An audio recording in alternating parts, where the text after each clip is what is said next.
বিমটা করে এলো, তারপর কিন্তু এখন করছে এইটা, তারপরে এইখানে একটা আছে, এটা আছে মাপবে। আমাদের চৌক বক্সটা দেখছো, আমি ফার্স্টে সকালে এলাম ভালো, এটা কি, এটা লিফট হবে যেমন দেখছো, স্কোয়ার করা আছে এইদিকে এইদিকে। এবারে যেটা মাপছে পুরো সুতো বসে যেমন দেখছো পুরো কোণের ওপরে, এটা কিন্তু ঢালাইটা মানে এইখানটা আর ওই জায়গাটা পুরো লেভেল হচ্ছে কিনা। এখন কিন্তু এবারে ফাইন হচ্ছে এইখানে ক্যান্টিলিভারটা বা ব্যালকনি যেটা বলে, যেমন যেখানে বিমগুলো পুরো একদম আছে ওইখান থেকে দিচ্ছে, তারপরে কিন্তু এতে একটা এদিকটাই দেবে পুরো নিয়ে আসছে পুরো কড়াইগুলো যেমন কত বড় বড় অলমোস্ট 2 কেজি করে হবে যা মাছ ধরছে। আর এইখানে এবার আমাদের ভাই বোনটা পুরো মারছে, আগে টায়ারটা থেকে এখন খেয়াল রাখা, এই আমাদের পুরো পাট কলা লাড্ডু বাড়িতে ওইখানে পুজো করা হয়েছিল, আমি এতক্ষণ খেয়াল করলাম। বরফের গাড়ি এটা, সব গাড়িটা কি লাগছে ভাই,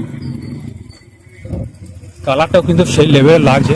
নেক্সট ডে তো গাইস আজ হচ্ছে ফাইনাল নেক্সট ডে, পরে যেমন দেখছো এখন ছাদের পুরো ভিউটা আজকে কিন্তু অলমোস্ট কাজ পুরো হয়ে গেছে। তো কি কাজ হচ্ছে একবার দেখাবো, তার আগে ছাদে একবার দেখিয়ে দিই। এখানে আমাদের পুরো সুন্দর হবে একদম পুরো কি সুন্দর কমপ্লিট। আচ্ছা আজকে যেটা হচ্ছে ওখানে আমাদের সাইডে কিন্তু এক লাইন করে গাছ নিয়ে হচ্ছে, যেমন হচ্ছে এই দিকটা, তারপর ওই দিকটা কিন্তু অলমোস্ট হয়ে গেছে। এখন সামনে ইট তুলে আনা হচ্ছে, আর এখানে দুটো মিস্ত্রি ওয়ার্কার আছে, আর এখানে পুরো মশলা মাখানো হচ্ছে, মশলা মাখিয়ে এখানে দিচ্ছে। যেমন দেখছো সব ছাদেই পুরো জল ছাদ করতে হয়, মানে ছাদ ছাদের পরের দিনে এক লাইন করে চার্জার গেঁথে দিল, তারপর কিন্তু জল ছাদ করতে হয়। সাথে সিঁড়িটা দেখি, সিঁড়িটা যেমন লাস্টে কিন্তু ঢালা হয়ে গেছে, যেমন দেখছো ফার্স্ট একবার ঢালা হয়েছিল, তারপরে ছাদ ঢালার পরে টোটাল কিন্তু আরেকবার ফিনিশিং দেওয়া হয়েছে।